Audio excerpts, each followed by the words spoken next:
नमस्कार, मैं आचार्य doctor Dilip Kumar, PhD gold medallist, Navyug Jyotish Shikshan संस्थान की पाठशाला में आपका स्वागत करता हूं। आपके प्यार और दुआओं के कारण आज नवयुग ज्योतिष चैनल में 350 से अधिक वीडियो हैं, 14,000 से अधिक सब्सक्राइबर हैं, 32 लाख से अधिक व्यूज हो चुके हैं, जिसके लिए मैं आपको धन्यवाद देता हूं। मेरी 7 पुस्तकें प्रिंट हो चुकी हैं, 3 पुस्तकें अंडर प्रिंटिंग है। आपके लिए एक गुड न्यूज है। दिल्ली में लगभग 20 साल से एस्ट्रोलॉजी टीचिंग कर रहा हूं, जिसमें मैं एस्ट्रोलॉजी के अलावा palmistry, vastu, numerology, tarot reading, handwriting analysis, gemmology सारे कोर्स करवाता हूं। मैंने अब मुंबई में एक इंस्टीट्यूट ओपन किया है।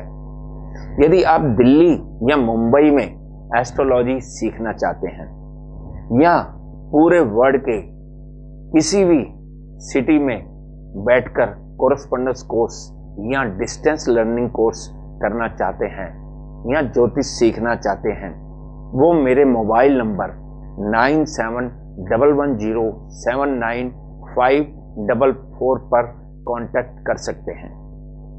यदि आप अपनी कुंडली का एनालिसिस करवाना चाहते हैं या मेरी बुक्स मंगवाना चाहते हैं तो कंसल्टेंसी फी और कॉस्ट ऑफ बुक्स जमा कराकर बैंक में नीचे दिए लिखे बैंक अकाउंट्स में जमा करा के मेरे से कांटेक्ट कर सकते हैं।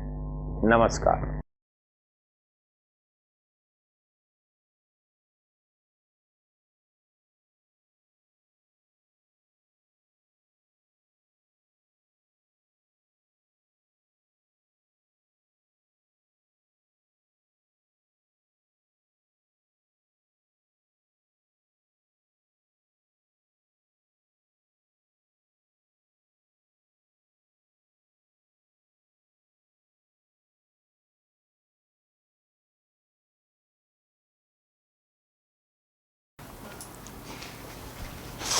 मैं आचार्य आरती सिंघल सर आपसे ये पूछना चाहती हूँ कि केंद्राधिपति दोष हमारी जीवन में क्या इफेक्ट करता है? केंद्राधिपति दोष, सबसे पहले मैं आपको बताता हूं केंद्राधिपति दोष होता क्या है। केंद्र में जिन ग्रहों की राशियां होती हैं उनकी फल देने की क्षमता कम हो जाती है।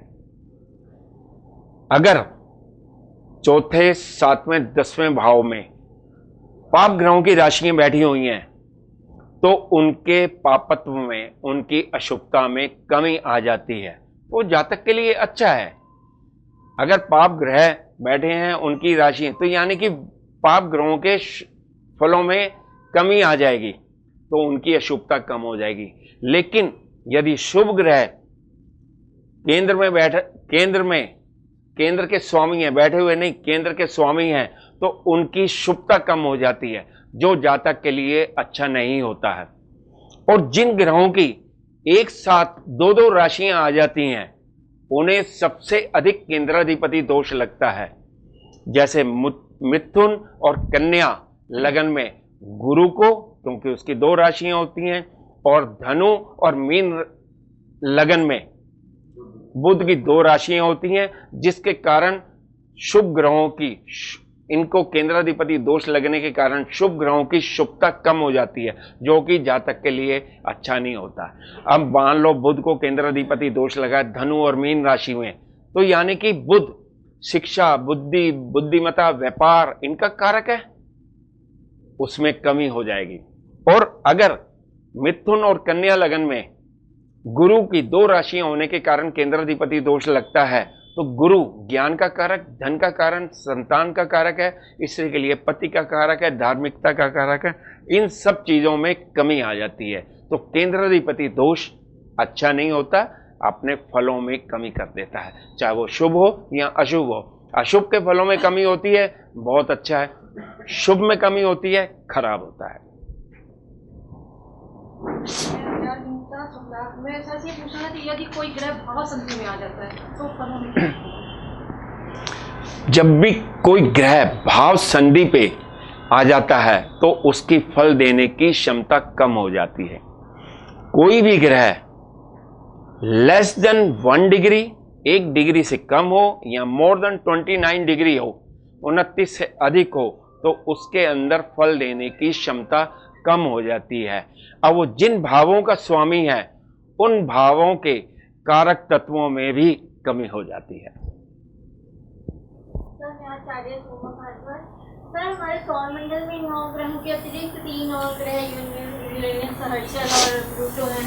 तो सर, उनका हमारी कुंडली में क्या इफेक्ट पड़ता है? उनकी दृष्टियां काउंट होती हैं कि नहीं? वैदिक ज्योतिष, हिंदू ज्योतिष के अनुसार केवल 9 ग्रह होते हैं।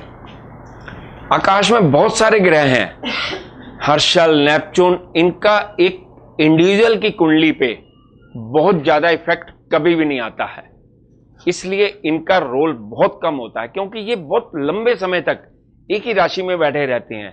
तो यानी कि वो तो अगर उसको कैलकुलेशन करेंगे तो वो तो पूरी सबकी जिंदगी खराब कर देंगे, इसलिए उनका रोल हमारे वैदिक ज्योतिष में, हिंदू ज्योतिष में बहुत कम होता है।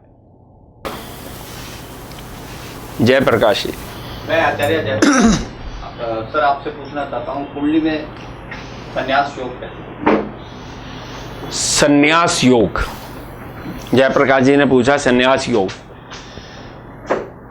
आपने अक्सर देखा होगा लोगों की मैरिज हो जाती है, बच्चे हो जाते हैं, उसके बाद वो संन्यास ले लेते हैं। कई बहुत छोटे छोटे बच्चे भी 16-17 साल के भी संन्यास ले लेते हैं। संन्यास योग के लिए आपको कुंडली में सबसे पहले 3-4 चीजें देखनी होती हैं। एक तो होता है पर्वाज्य योग, यानी कि एक ही भाव में 4 ग्रह एक साथ बैठे हों, 4 या 4 से अधिक, ये पर्वाज्य योग होता है। अगर उसमें 10th लॉर्ड भी इन्वॉल्व हो जाता है या 4 ग्रहों का पर्वाज्य योग 10th भाव में बनता है तो ये संन्यास योग होता है। दूसरा होता है चंद्रमा और शनि की युति, जैसे विष योग कहा जाता है।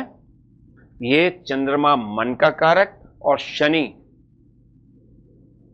संन्यास का कारक, दुख का कारक, निराशा का कारक।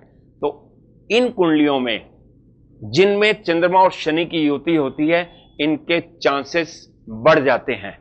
अगर उन पे पाप ग्रहों का प्रभाव आ गया फिर तो आप मान के चलिए, लेकिन अगर शुभ ग्रह आ गया तो बचाव हो जाता है। इसके अलावा 9th लॉर्ड और 10th लॉर्ड का अगर संबंध 8वें भाव से या 6ठे भाव के स्वामियों से हो जाता है, ये भी एक संन्यास योग होता है। और कोई? मैं पूछना चाहता हूँ, जैसे केंद्राधिपति दोष आपने बताया, जैसे मीन लग्न में केंद्राधिपति दोष लगता है, वो तो अष्टमी है, तो उसका फल क्या रहेगा और रेमेडी इसमें क्या देनी चाहिए हमको? मीन लगन में बुध को केंद्राधिपति दोष लगता है, लेकिन यदि बुध स्वराशि या उच्च राशि में बैठा हो तो केंद्राधिपति दोष भंग हो जाता है। लेकिन अगर वो भंग नहीं हुआ तो बुध बुद्धि का कारक, शिक्षा का कारक, व्यापार का कारक, इन सब चीजों में कमी आ जाती है।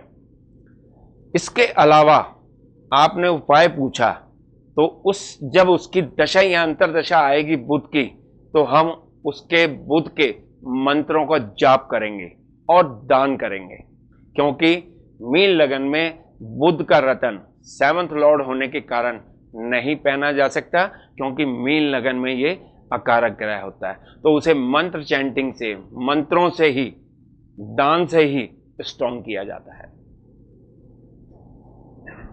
मैं तो युवजीत सिंह सर, मैं ये जानना चाहता हूँ कि ग्रह जब अपनी शत्रु राशि में बैठे होते हैं तब ज्यादा बुरा फल देते हैं, या अपनी दशांतर दशा में जब शत्रु राशि पर दृष्टि देते हैं तब ज्यादा बुरा फल देते हैं? ग्रह अगर पाप ग्रह है तो वो नैसर्गिक पापी ग्रह होते हैं। अगर वो कुंडली के कारक ग्रह बन जाते हैं तो उनके अंदर शुभता बढ़ जाती है। मैं हमेशा एक चीज बोलता हूं, लग्नी सदा पवित्र है, त्रिकोण के स्वामी सदा शुभ फल देते हैं। अगर मान लो कोई पाप ग्रह त्रिकोण का स्वामी बन जाता है तो उसके अंदर शुभ फल देने की क्षमता बढ़ जाती है। हर ग्रह कुछ अगर बुरे फल देते हैं तो कुछ शुभ फल भी जरूर देते हैं। तो अगर वो पाप ग्रह है और त्रिकोण का स्वामी है या लग्नेश हो जाता है तो इनके अंदर शुभ फल लेने की क्षमता बढ़ जाती है। लेकिन उनकी दृष्टियां फिर भी वैसी की वैसी रहती हैं। मान लो शनि लग्नेश है, नवमेश है, पंचमेश है, उनकी दृष्टियां फिर भी अशुभ दृष्टियां मानी जाएंगी, अशुभ फल ही देते हैं।